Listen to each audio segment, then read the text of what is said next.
Si ignoras lo que ocurrió antes de que nacieras, siempre serás un niño. Cicerón. Una hora con la historia. Un nuevo enfoque del pasado deshaciendo mitos. Con Pío Moa y Rafael Núñez Huesca. Aquí, en Radio Inter. Buenas noches, un sábado más. Esto es Una hora con la historia, el programa de historia del profesor Pío Moa. Yo soy Rafael Núñez Huesca, un servidor, y hoy, don Pío, tenemos un programa bastante interesante. Tenemos que acabar con la figura de Juan Negrín, del doctor Negrín, que le hemos dedicado varios programas, y hoy la sesión que nos ocupa va a tratar sobre su personaje y el final de la guerra, ¿no? Sí. Bueno, estamos en la Comisión por la Verdad sobre el PSOE. Sería una buena idea lo de la Comisión por la Verdad. Si es lo que estamos haciendo. Siempre que fuera... Y luego el editorial, don Pío, hoy, al contrario que otros sábados, vamos a tratar no un solo tema, sino 4 de manera más breve, obviamente, sí, pero claro, 4 temas diferentes. Uno ya lo hemos medio tratado, pero lo conviene recordarlo, ¿no? Si le parece, sí. Todo suyo el micrófono. Bueno, por favor, señores oyentes, ármense de bolígrafo y papel, porque al final daré los números de la cuenta para colaborar con este programa. Muy bien. A principios de año señalamos que para este año el objetivo era convertir Una hora con la historia en el núcleo de un movimiento de clarificación del pasado, precisamente contra la llamada memoria histórica, contra esa política. Y esto urge porque la ley dicha y otras que vendrán, si no las paramos y derogamos, pues pueden causar un mal decisivo y definitivo al país, ya que de una concepción de la propia historia depende el carácter de la política actual y de las expectativas del futuro. La ley de memoria histórica se basa en la idealización del Frente Popular, que fue precisamente una alianza de separatistas e izquierdistas radicales o totalitarios, y eso es lo que nos esperaría. Hablábamos de la necesidad de llegar a 1 millar de colaboradores activos que difundiesen constantemente el programa en las redes sociales y entre conocidos, sus conocidos, que en la medida de lo posible formasen tertulias o asociaciones formales o informales, de las que pueden salir muchas iniciativas diversas, y que apoyen económicamente desde 5 euros al mes. Con esto haremos un programa realmente influyente al que los políticos y partidos no tendrán más remedio que hacer caso y contribuiremos a una regeneración democrática. Bien, pues vamos a hacer balance de estos 3 meses. En cuanto a difusión en las redes, constatamos algunos enlaces y comentarios, aunque no muy sistemáticos, tendrían que ser todos los días y por bastante gente. Sobre tertulias o asociaciones no conocemos aún ninguna, aunque quizá la haya, y sería bueno que la dieran a conocer en YouTube, ¿no? Y sobre la contribución económica, aunque suene increíble, no hemos avanzado, sino retrocedido. Necesitamos un mínimo de 3.000 euros al mes, y no solo no lo hemos alcanzado, sino que, por poner un ejemplo, en los primeros 13 días de marzo hemos ingresado 940 euros, mientras que en los mismos días de febrero fueron 1.025 y en los mismos de enero 1.260. El número de contribuyentes también ha bajado ligeramente, sin haber superado nunca los 82, muy lejos del millar de que hablábamos. Y sí, realmente eso es bastante decepcionante, pero bueno, a veces al principio pasan estas cosas, ¿no? Yo conozco a bastante gente para quienes dar, por ejemplo, 100 euros al mes no supondría ningún problema, pero prefieren gastarlo en una comida en un restaurante caro, ¿no? Pero esta es la gran parte del ambiente lamentable que hay, que prefiere quejarse y hacer algo. Bien, este no es un programa de pura ilustración, ni testimonial, sino que trata precisamente de contrarrestar la falsa y nefasta memoria histórica, que ha sido inventada por unos políticos corruptos, y corruptos no solo en sentido económico.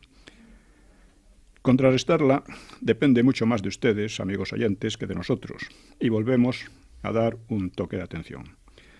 Insisto, la cultura de la queja es inútil y más vale un gramo de acción que un quintal de lamentaciones.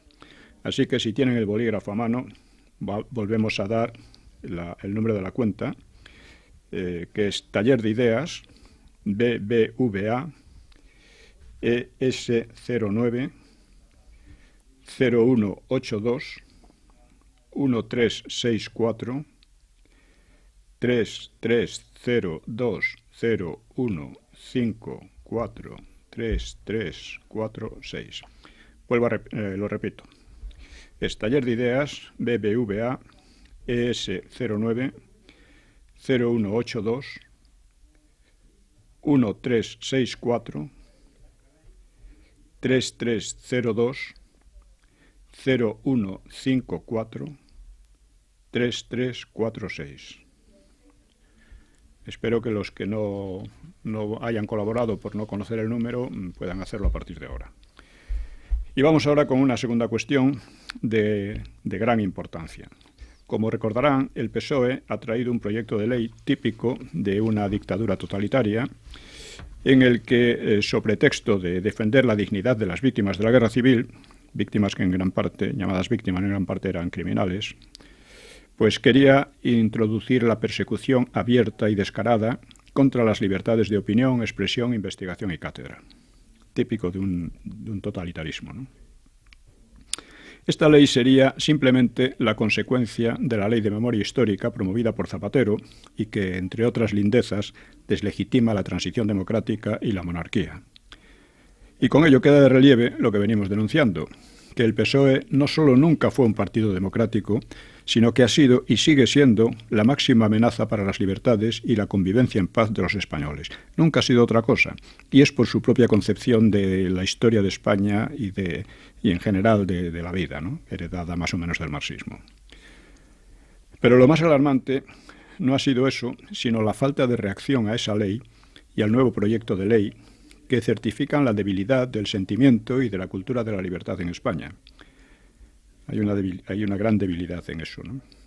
Comenzaron algunas quejas aquí y allá, me refiero a la segunda ley, al proyecto de ley, unas quejas pero difusas y con muy poca proyección, porque se ha creado una situación en la que todo lo que sea atacar al franquismo, con las mayores calumnias o falsedades, pues pasa por cultura democrática.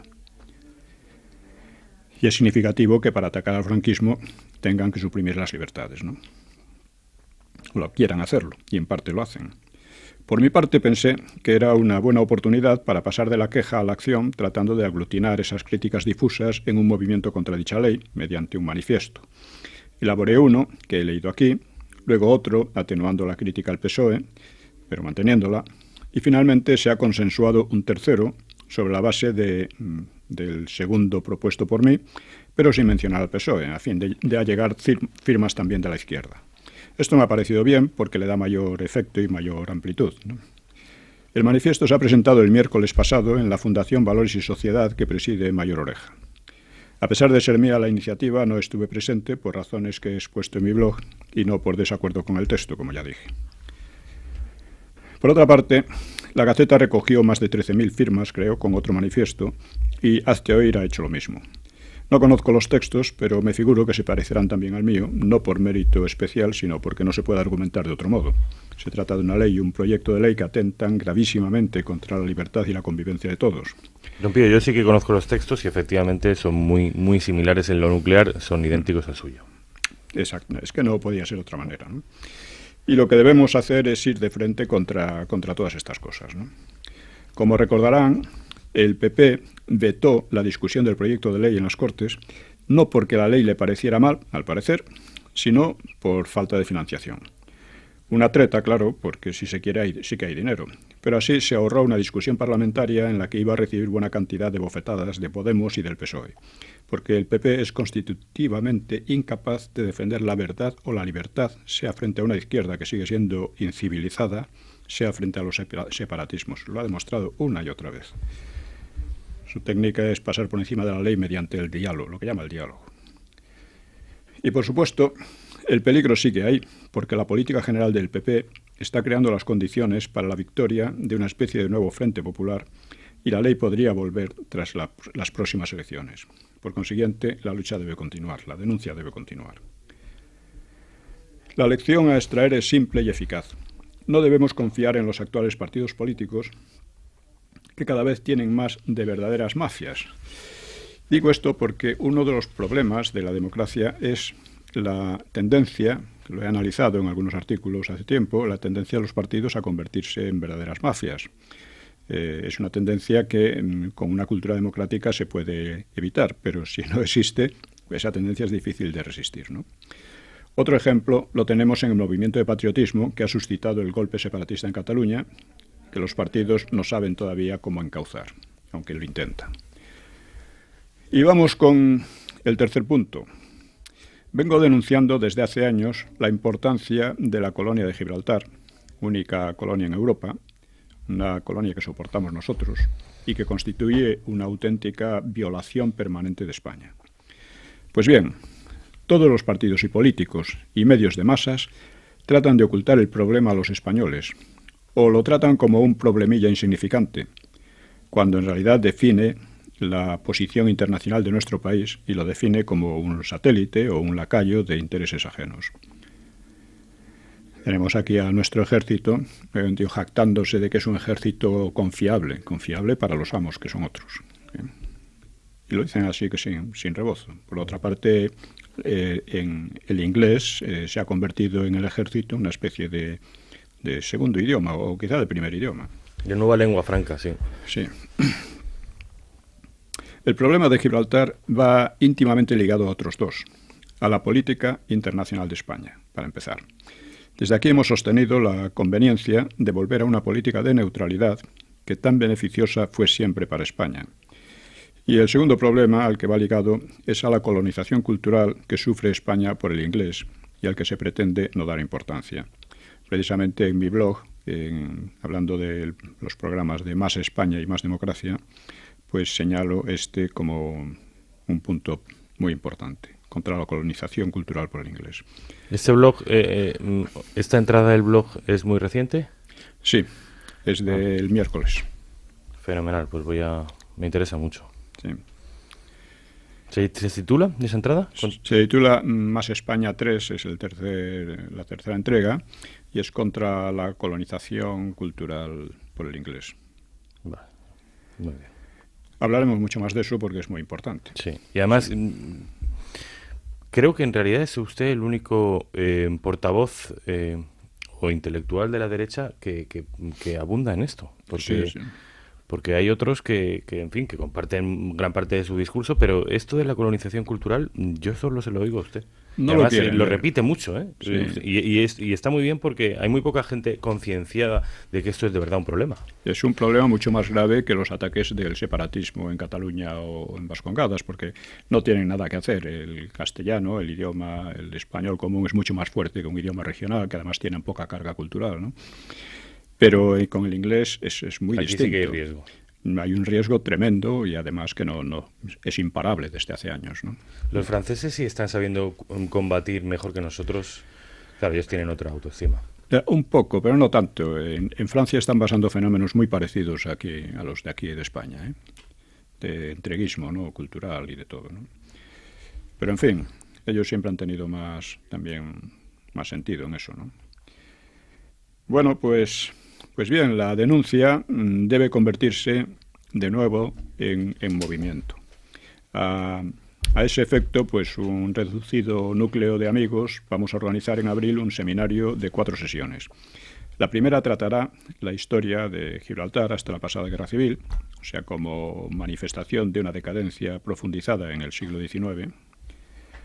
La segunda expondrá la batalla diplomática por Gibraltar en la ONU, que fue ganada por España en los años 60, y cuando Inglaterra dijo que le daba igual lo que se decidiera en la ONU, pues se cerró la verja, lo cual prácticamente llevó a la ruina a la colonia. Les creó un problema muy serio. De haberse mantenido probablemente ya no habría problema. Ya no habría problema de Gibraltar, ¿no? La tercera conferencia del seminario se referirá a la situación creada por el PSOE, siempre estamos con el PSOE a vueltas, que abrió nuevamente la verja y convirtió la colonia en un emporio de negocios opacos para Inglaterra, casualmente.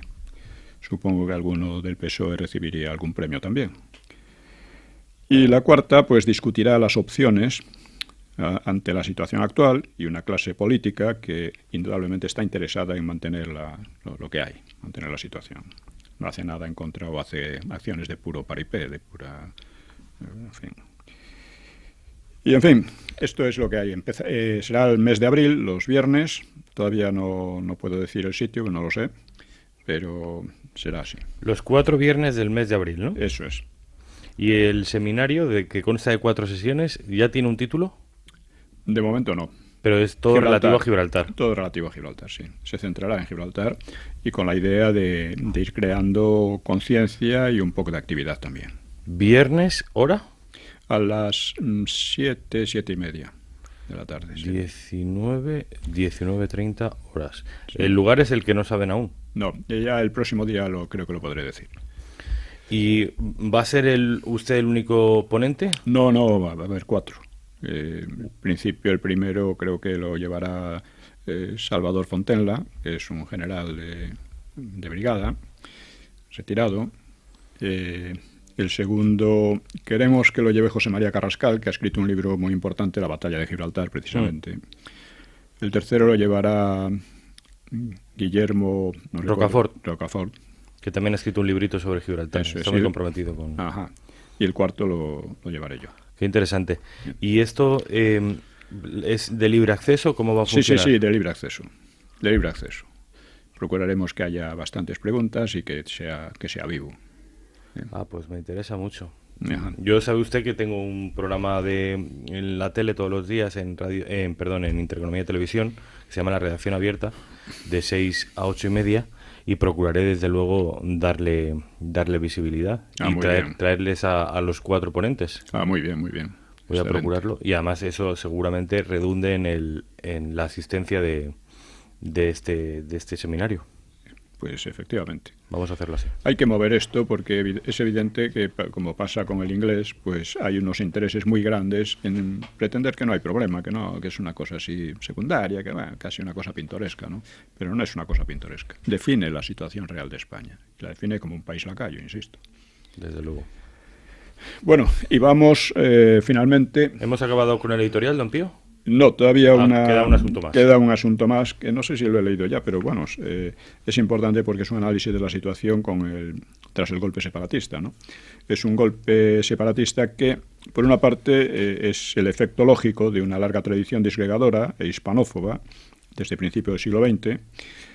Es lógico porque desde la transición al separatismo, que apenas existía entonces, pues fue promovido y financiado a conciencia por todos los gobiernos, sean de UCD, PSOE o PP, y eso en connivencia con los propios separatistas.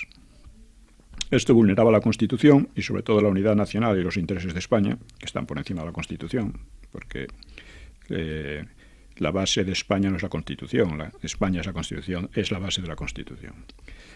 Bueno, esas políticas que le ha llamado diálogo, prostituyendo un noble concepto, pues, en fin, se han saltado la ley, se han saltado todos los intereses, ¿no?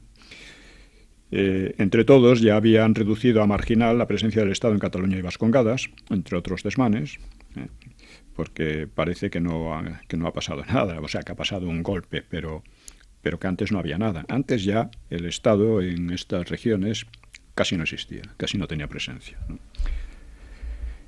Bien, pues esta complicidad entre gobiernos y separatistas es nueva en la historia y es muy importante porque no había existido nunca de esta manera, ¿no?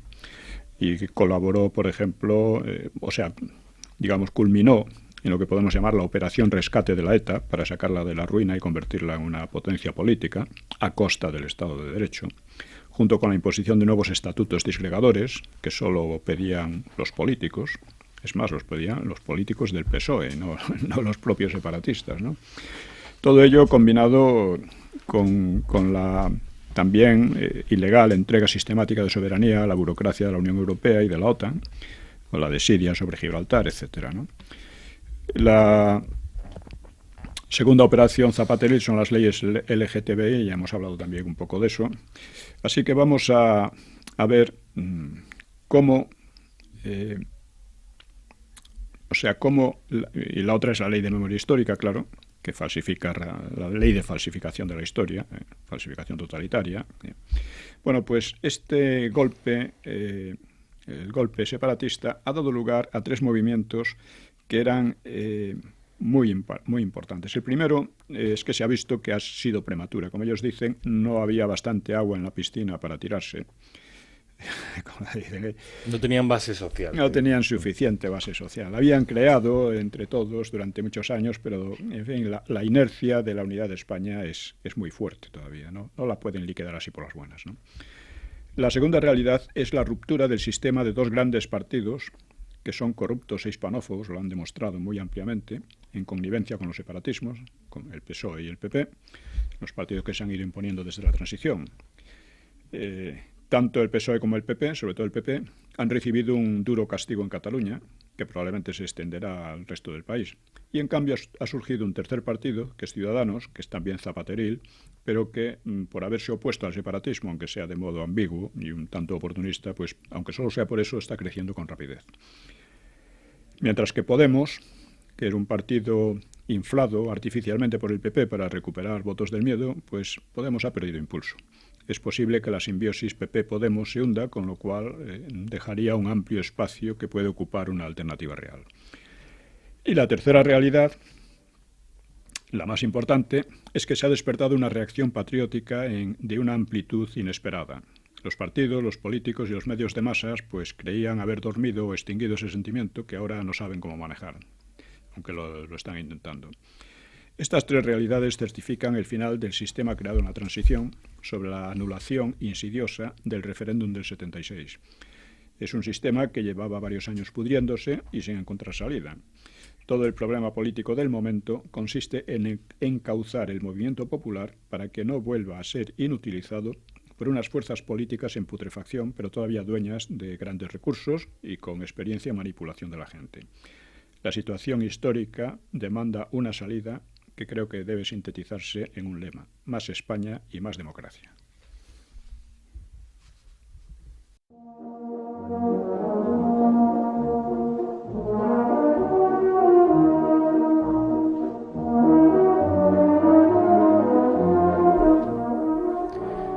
Don Pío, Juan Negrín y el fin de la guerra. Bueno, vamos a ver. Seguimos con la Comisión de la Verdad sobre el PSOE.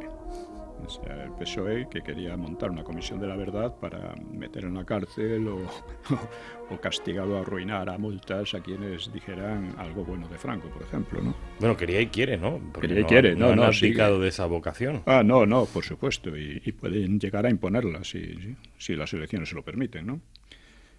Entre ellos y Podemos tiene muy fuerza, entre ellos Podemos y Izquierda Unida. Ciudadanos es un partido que puede perfectamente hacerse a un lado y el PP no es incapaz de oponerse, como ya sí fue incapaz de oponerse a la ley de memoria histórica que en vigor, ¿no? Pues menudo panorama dibuja usted, don Pío. ¿A quién votar? Nuestros oyentes, estos oyentes que tenemos, ¿a quién? Yo siempre propongo a Vox. Dentro de lo que hay me parece lo más potable, vamos a decir. Me parece bastante mejor que los otros, ¿eh? Entonces... ¿Y cómo lo ve últimamente a Vox? Porque parece que hace más ruido, ¿eh? Sí, afortunadamente está dándose a conocer a gente mucho más que antes, porque entre todos le habían hecho un boicot tremendo, empezando por el PP. El PP, que ha potenciado a Podemos, ha hecho un boicot radical a Vox. Esto es muy significativo, claro. Esto es así, lo confiesan los propios portavoces de Vox, que han sufrido un boicot desde Moncloa. Pero radical, ¿no? Bueno, la Comisión de la Verdad, seguimos, don Pío. Entonces, vimos en la sesión pasada cómo Negrín había intentado mantener la guerra civil durante todo el tiempo posible. Realmente la guerra quedó decidida con la victoria de los nacionales en el norte, es decir, en Vizcaya, Santander y Asturias. Y allí se vio porque por primera vez el bando nacional adquirió superioridad material. Hasta entonces su superioridad era cualitativa, mejor organización, más decisión de lucha y cosas por el estilo, ¿no? Pero ahora era también material, es decir, que no le quedaba a los otros esperanza a la larga, ¿no? Vimos cómo Negrín reaccionó, hubo una gran desmoralización, por supuesto, pero Negrín reaccionó con movilizaciones masivas y volviendo a la carga.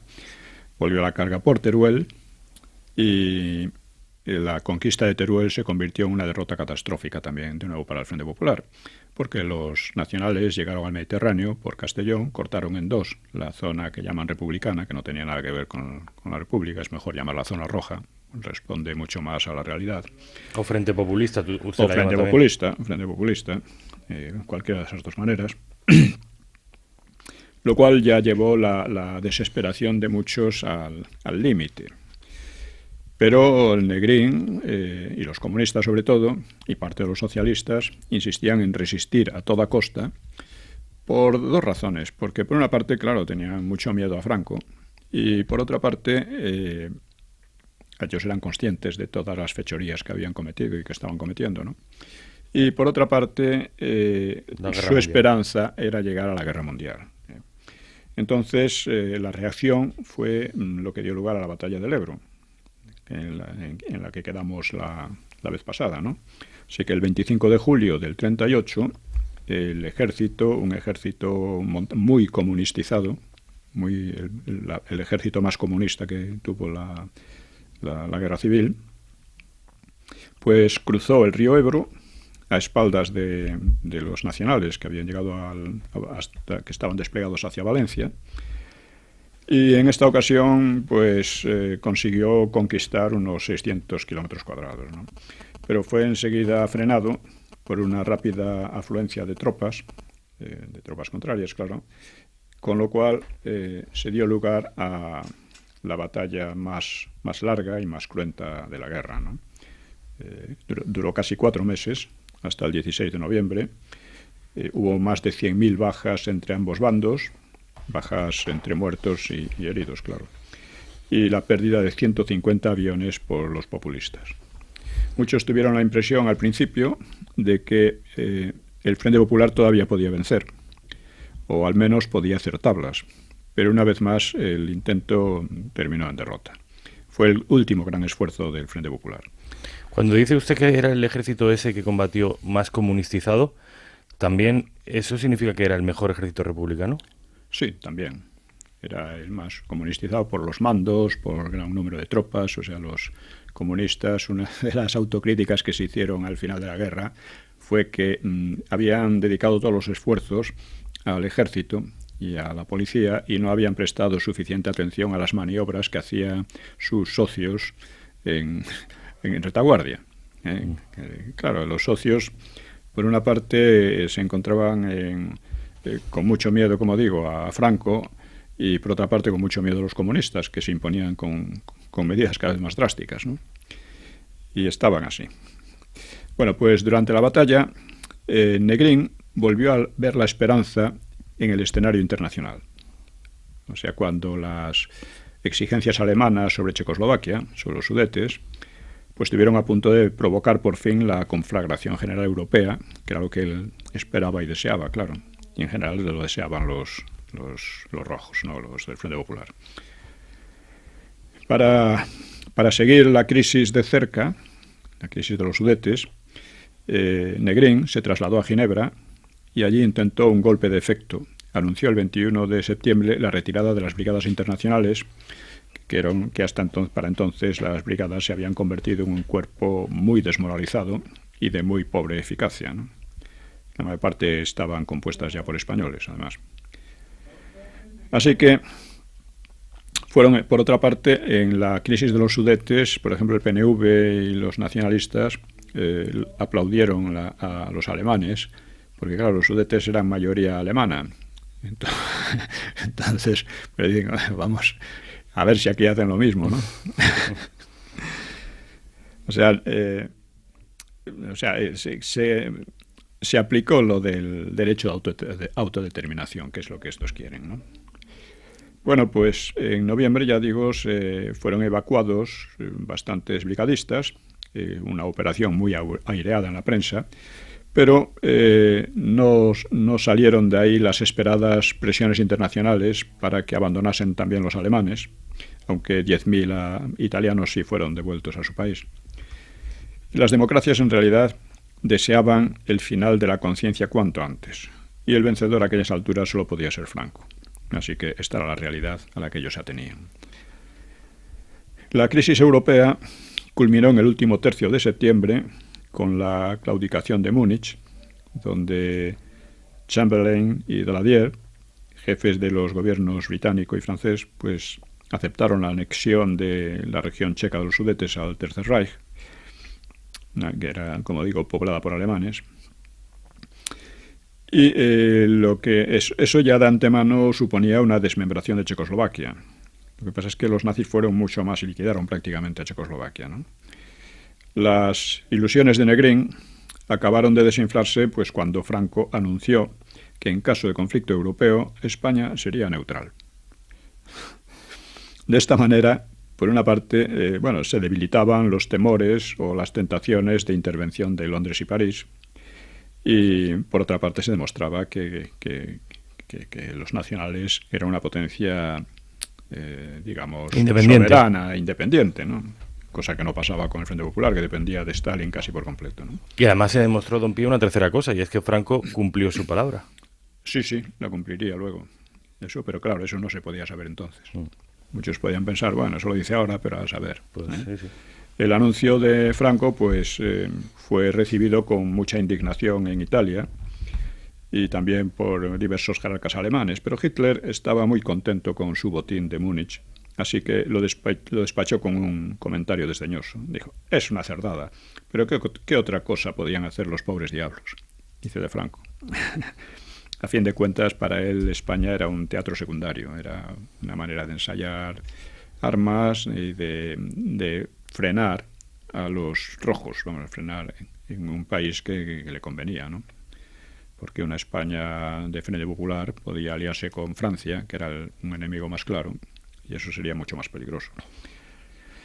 Por todo ello, la épica ofensiva y la tenaz resistencia populista en el Ebro, pues populista en el sentido de Frente Populista, resultaron el canto del cisne de la política comunista, de la política de Negrín, o sea, en gran parte del PSOE, ¿no? Luego, a partir ya del Ebro, los nacionales pudieron plantear tranquilamente la ofensiva en Cataluña. Negrín había hecho in extremis un gigantesco pedido de armas a Stalin, de más de 400 aviones y 2.000 cañones, entre otras cosas, ¿no? Y curiosamente Stalin lo atendió, pese a que supuestamente, yo creo que de verdad, estaba agotado el tesoro español que había mandado a Rusia, ¿no? Lo que pasa es que la rapidez, ya lo hemos mencionado, la rapidez del avance franquista, nacional, en Cataluña, pues impidió utilizar la mayor parte de aquella enorme remesa.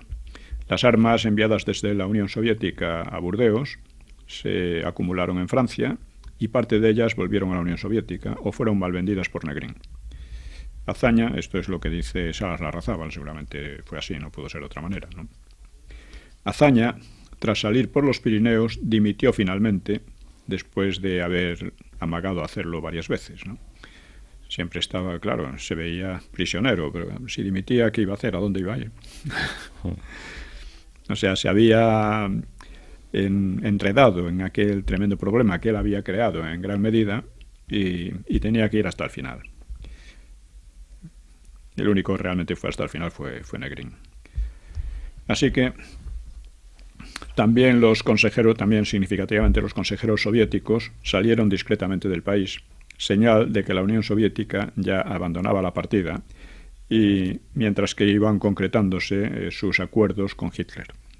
O sea, una democracia por lo bajo estaba ya tratando de llegar a acuerdos con Hitler. ¿Cuándo saldrían los consejeros soviéticos? ¿Días antes o meses antes? Pues fue más o menos a finales del 38. Fue final del 38. Noviembre, diciembre del 38. Para esa fecha ya estaban saliendo. Sí, claro. Cuando el fin de la guerra es el 1 de abril del 39. Sí, pero Esta gente, 4 o 5 meses antes ya estaban abandonando el país. Estaban saliendo porque veían que la cosa estaba completamente perdida. O sea, la política soviética era, por una parte, dominar el ejército y dominar la policía para dominar a su vez al Frente Popular. Pero por otra parte, mantener que aquello era una democracia y tratar de atraer a Inglaterra y a Francia a la lucha contra Alemania. De esta manera, la guerra europea, los soviéticos no eran tontos y sabían que esto va a haber una guerra, lo que llamaban una guerra imperialista, y lo que tenemos que conseguir es que no estalle entre Alemania y nosotros, sino entre Alemania y las democracias. La política soviética era eso, toda la estrategia se basaba en eso. Cuando llega la derrota del Ebro, está claro que ya no hay nada que hacer. A pesar de que mandan esa gran remesa de material que ven que no puede llegar, dicen, no, esto hay que abandonarlo ya, no hemos conseguido nada, habían conseguido que los comunistas predominasen el ejército, la policía y algunos otros órganos, ¿no? Organismos, ¿no? Pero ya la guerra estaba perdida. En consecuencia, ese plan desapareció y lo que se impuso fue llegar a acuerdos con Alemania. Ellos lo han justificado así. Decía, nosotros, los soviéticos, hemos intentado por todos los medios que las democracias se opusieran a Hitler y a Mussolini. No lo hemos conseguido, por consiguiente no nos pueden achacar, cambiamos de política y no nos pueden achacar nada. Es decir, claro. Sí, es un argumento impecable. Claro, lo que pasa es que, claro, para las democracias Stalin era igual o un enemigo todavía más peligroso que Hitler, claro. Entonces, es más, las democracias se veía a Hitler muchas veces como la barrera frente a Stalin, frente a los soviéticos. Estos juegos de influencias y de intereses es muy importante tenerlos en cuenta, porque si no luego al final se leen por ahí unos análisis verdaderamente absurdos, ¿no? de lo que pasaba, ¿no? Y lo que quería cada uno, ¿no? Bien, pues la derrota en Cataluña tuvo proporciones apocalípticas. O sea, hubo una huida caótica de 400.000 personas, mitad soldados y mitad civiles, hacia la frontera francesa, mientras otros tantos o muchos más recibían con entusiasmo a las tropas de Franco en Barcelona. Hubo un intento de crear en Barcelona un segundo Madrid, que resistiera como Madrid en noviembre del 36, pero vamos, la gente lo saboteó abiertamente, ¿no? La gente, nadie participó. Por otra parte, entre los huidos, una política que hicieron los rojos en muchas ocasiones, también en Vizcaya y en Santander y por ahí, era obligar a la gente a marcharse con ellos. Y a la gente que se quería quedar a veces la fusilaban como traidores, porque así, llevándose con ellos a la gente, daban la impresión internacional de que la gente estaba con ellos. Y no era verdad. Algunos estaban, lógicamente, ¿no? Pero lo que es la masa de la población, de ninguna manera. Existen, ¿no?, vídeos, don Pío, que se pueden consultar fácilmente en Internet sobre la entrada de los nacionales en Barcelona. Sí. Y una misa de campaña, sí, de Yagüe, arrodillado, sí, en la Plaza de Cataluña, que es verdaderamente impresionante. De los recibimientos más impresionantes de... Y bueno, donde mejor recibían a Franco hasta el final, hasta los años 70 prácticamente, pocos años antes de morir, era en Barcelona. Y están los vídeos ahí, o sea que se pueden, sobre eso no hay duda ninguna. Bueno, pues de estos emigrados, más de 2/3 volvieron a España en el curso del 39, ya hemos dicho esto también. En realidad quedaron del 500.000 que entre unos sitios y otros salieron de España, pues quedaría unos 140.000 exiliados como mucho. Y siguieron viniendo muchos a lo largo de los años, ¿no? Pero en la propaganda se suele hablar del 500.000 como si no hubiera habido retornos. Desde la propaganda del PSOE, y no solo del PSOE, ¿no? Recuerdo una exposición montada por Alfonso Guerra, a la que acudió el rey, en la que se contaban todas estas historietas, ¿no? Y el PSOE que no hizo nada contra el franquismo, que es lo más grave, ¿no? Bueno, usted siempre dice que los meses siguientes al final de la guerra volvieron la mayoría, ¿no? Sí, en el año mismo de 1939 volvieron casi 3/4, volvieron más de 2/3. O sea que eso es indicativo. Bien, entonces, ¿qué le quedaba al Frente Popular? Pues le quedaba la zona centro-sureste de la península, que era una zona todavía extensa, tenía buenos puertos, tenía una flota potente, a la que no le habían sacado mucho rendimiento, la verdad, hasta entonces, pero bueno, era una flota teóricamente potente y un ejército que se ha cifrado en 800.000 soldados. Es decir, le quedaba todavía una gran fuerza vista material, ¿no? En apariencia, los comunistas estaban resueltos a continuar luchando, a pesar de que la URSS ya se había retirado, y Negrín dirigió a la población y a los partidos un llamamiento amenazador. Decía el llamamiento: Si no queréis sucumbir como un rebaño de corderos o perecer en la extenuación y la miseria, habréis de prestar oídos a mis palabras y obediencia a los mandatos del gobierno. De lo contrario, vosotros pagaréis vuestras culpas. Confío en que mi llamamiento será atendido, mas si tal no sucediera, el interés de todos y razones supremas de salud pública forzarán al gobierno a aplicar con todo rigor las más severas medidas sin contemplaciones ni debilidades. Esto se lo decía la gente. A resistir a todo costa, que ya llegará la guerra europea a salvarnos, ¿no? Que ya estaba perdida para ellos también.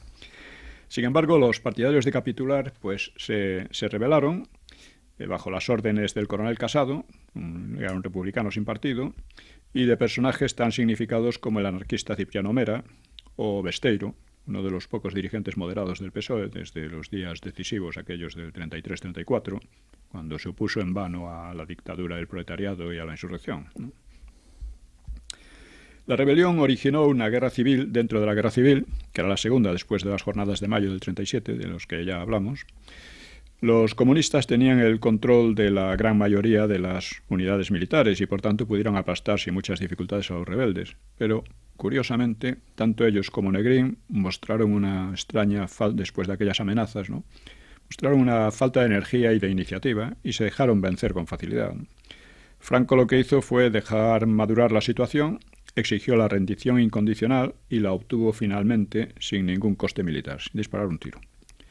Estamos hablando, don Pío, ¿de qué zona de España es la que restaba después de que conquistar Cataluña? La zona centro... ¿Comunidad Valenciana actual? Por supuesto, Valencia, Castilla-La Mancha, Madrid, Murcia, Almería, o sea, parte de Andalucía Oriental. Era una zona amplia todavía, sería como una cuarta parte del país o quizá más. Desde Almería más o menos hasta Madrid y desde Madrid hasta Castellón, todo eso incluido. Sí, más o menos, hasta un poco más abajo de Castellón. Además con buenos puertos, una base muy importante, una base naval, etcétera, ¿no? Bueno, pues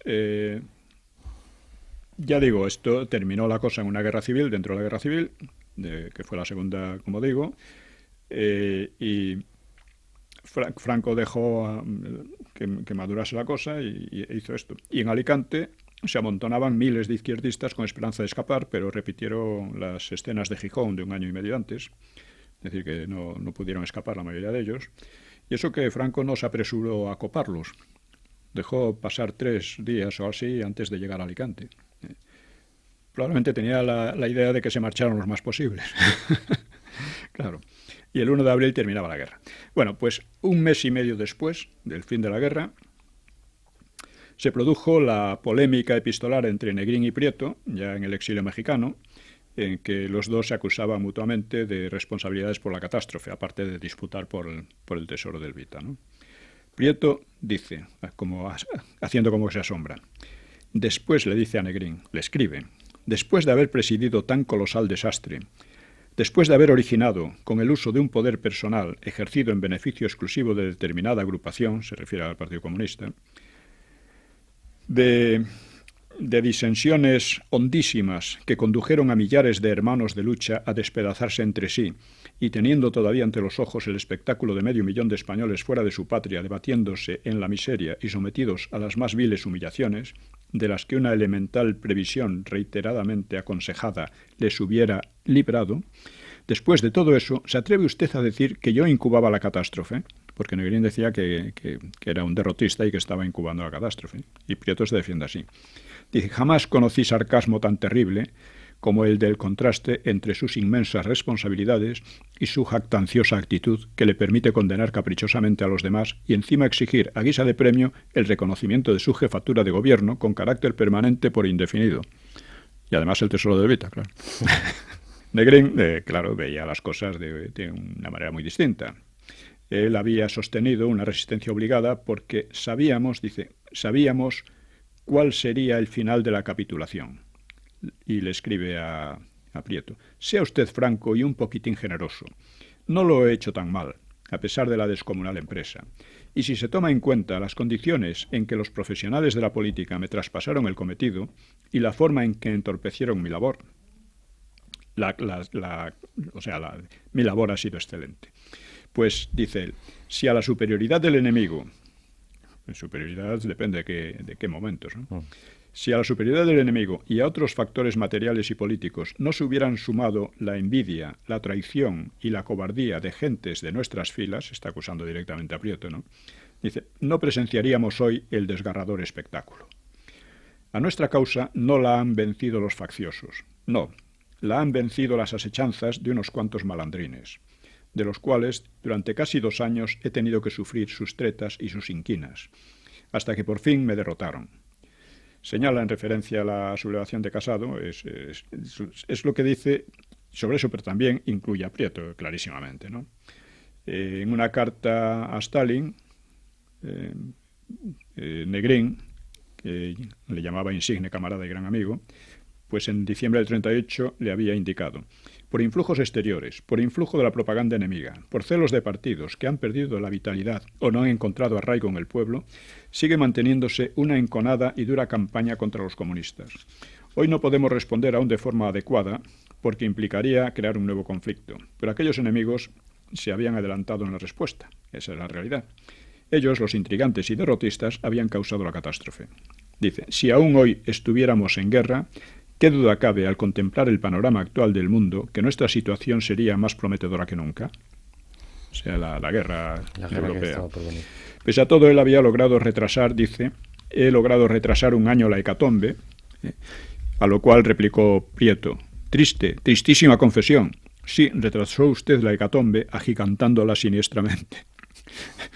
Es curioso como los dos tenían razón. Eso le iba a preguntar, don Pío. En este intercambio de acusaciones, ¿usted quién ve que tiene la razón? La tienen los dos. O sea, Prieto la tiene en el sentido de que la guerra estaba perdida y había que... Pero claro, Prieto no dice había que rendirse.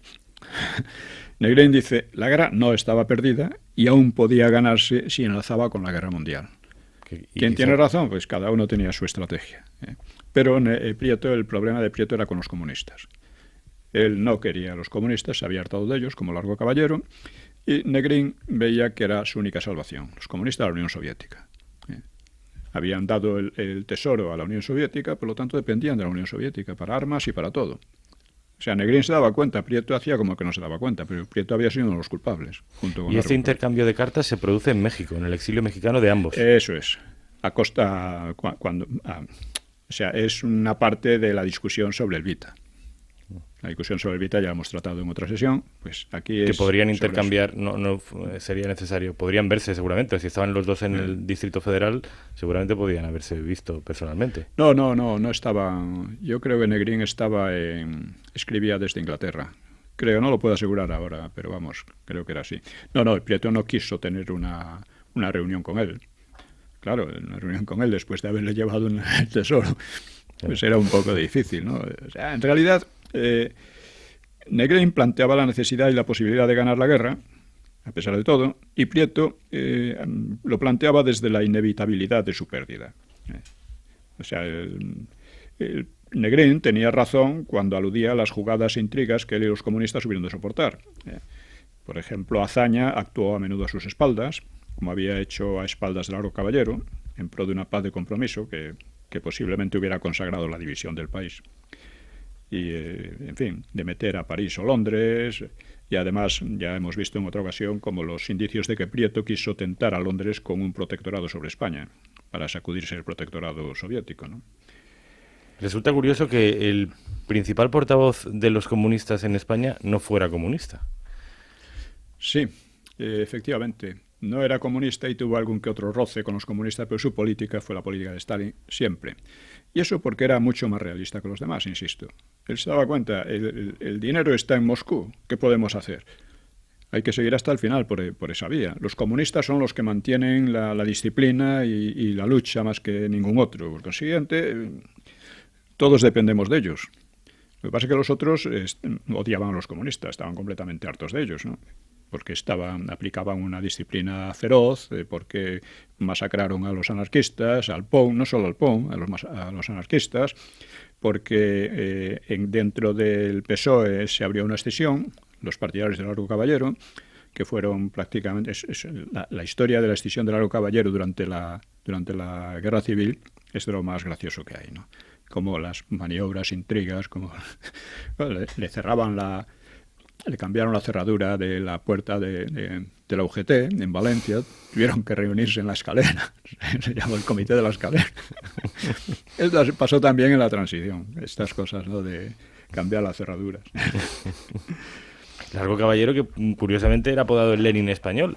Sí. Y sin embargo luego rechazó a los comunistas de manera visceral. Claro, pues ahí está. Y luego también otro problema que tuvo Negrín fue con los separatistas catalanes y vascos, que hicieron un montón de jugarretas, como ya hemos hablado un poco de ellas. Y dice en un informe que traslada a Voroshilov, otro señor de la época, pues le cuenta las quejas. Voroshilov era un alto personaje soviético, ¿no? Le cuenta las quejas expuestas por Negrín sobre la Esquerra. Dice, ha prohibido el español en las escuelas catalanas. Habla de propaganda antiespañola en el campo. El gobierno catalán no se ocupa de los hijos de los refugiados de otras regiones. No quiero que el dinero que le paso al gobierno catalán sirva para la propaganda antiespañola de la burguesía catalana. ¿Esto quién lo dice? Esto lo comentaba Negrín a alguien, a un informador comunista que informa a su vez de esto a los soviéticos, de los problemas que tenía.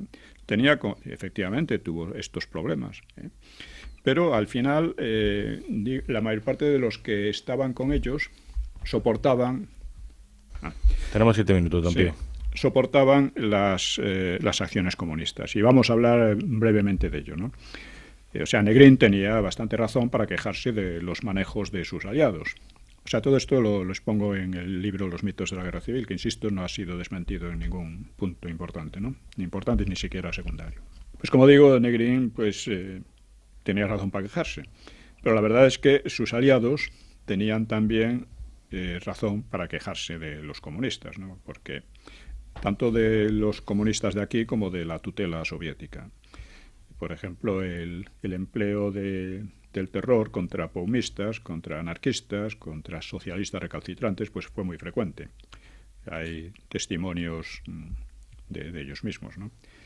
Así, por ejemplo, un hecho que un jefe anarquista se llamaba Abad de Santillán menciona, por ejemplo, a jóvenes libertarios torturados y asesinados en Barcelona, y cuenta este hecho muy interesante. Dice, diversos pelotones de probados antifascistas fueron enviados a Turón, un pueblo de Granada, hay otro Turón en Asturias, ¿no? Fueron enviados a Turón a eliminar a fascistas por el bien de la causa. Los ejecutores eran de diversos partidos, enviados por el mando comunista del 23 Cuerpo de Ejército. Y dice, matan a 80 personas, entre las cuales la mayoría no tenía por qué sufrir esa pena, pues no era desafecta. Dándose el caso de que elementos de la CNT, del Partido Socialista y de otros sectores mataron a compañeros de su propia organización, ignorando que eran tales y creyendo que obraban en justicia, como les habían indicado sus superiores. Hay también casos de violación de las hijas que se ofrecían para evitar que los padres fueran asesinados. Dice, y lo más repugnante fue la forma de llevar a cabo dichos actos en pleno día y ante todo el mundo, pasando una ola de terror trágico por toda aquella comarca. Los cadáveres habían sido enterrados en la zanja de una carretera en construcción. Esto lo cuenta Abad de Santillán, los métodos comunistas, ¿no? También habla de cómo, a raíz de que Negrín llegó al poder, dice, las mazmorras de la GPU era la policía soviética. Es verdad, la GPU tenía, no sé cómo se llamaba entonces, también NKVD, en fin. La checa, que fue como empezó, cambió de nombres hasta terminar en el KGB, ¿no? Uh-huh. Bueno, pues las mazmorras de la GPU se multiplicaron como infiernos de Dante. Y sus descripciones de aquellas cárceles secretas coinciden con las hechas por los franquistas después de su victoria. O sea que no son falsedades, ¿no? Otras señalaban cómo los oficiales opuestos a la labor proselitista del PC en el ejército, pues eran a menudo asesinados por la espalda y luego acusados de intentar pasarse al enemigo. Y hasta el punto de que en algunas unidades los oficiales socialistas y anarquistas se negaban a ir al frente. Para que no se acabaran con ellos, ¿no? Las quejas de todos los partidos por los métodos terroristas del PC para imponerse en el ejército son constantes y bien conocidos.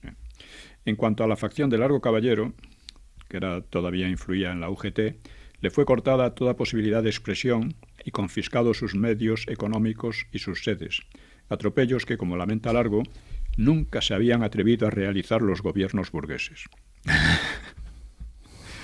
La historia real de esto es verdaderamente poner los pelos de punta, ¿no? Un instrumento especial de represión comunista llegó a ser el SIM, el Servicio de Investigación Militar, que Prieto lo creó a instancias de Alexandr Orlov, que era el jefe de la policía política stalinista, el NKVD, o GPU, en fin. La policía política stalinista en España, claro. Y que, ¿en qué consistía ese tal SIM?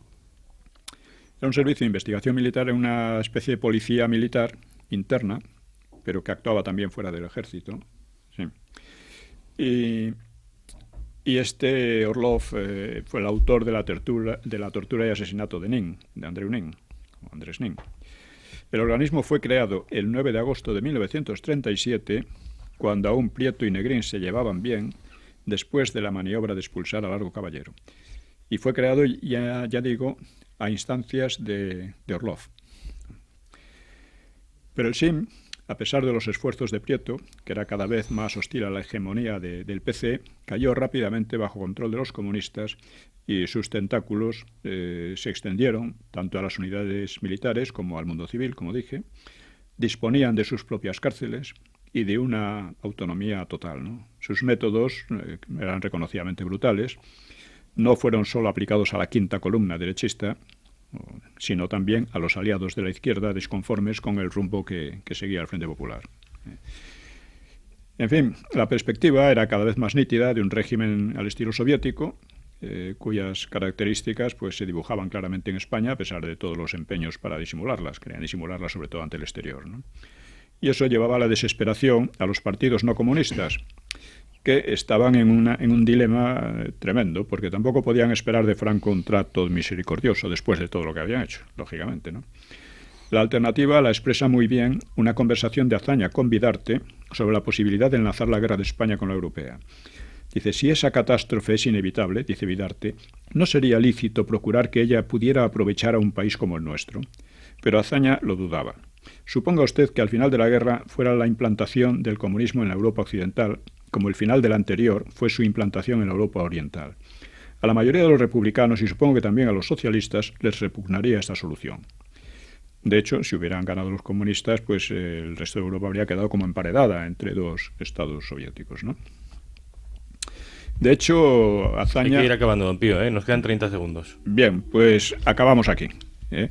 Y para la próxima vez, pues todavía no tengo claro cuál podría ser.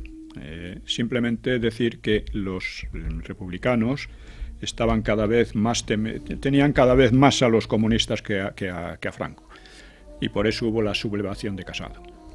O sea, estaban entre la espada y la pared y al final pues prefirieron a Franco. Esa es la realidad. Al final prefirieron a Franco. Don Pío, nos vemos el sábado que viene, Dios mediante. Yo creo que ha sido un programa muy interesante de cómo los populistas, como dice usted, acaban masacrándose entre ellos, sobre todo por el temor al comunismo más que por el temor a Franco.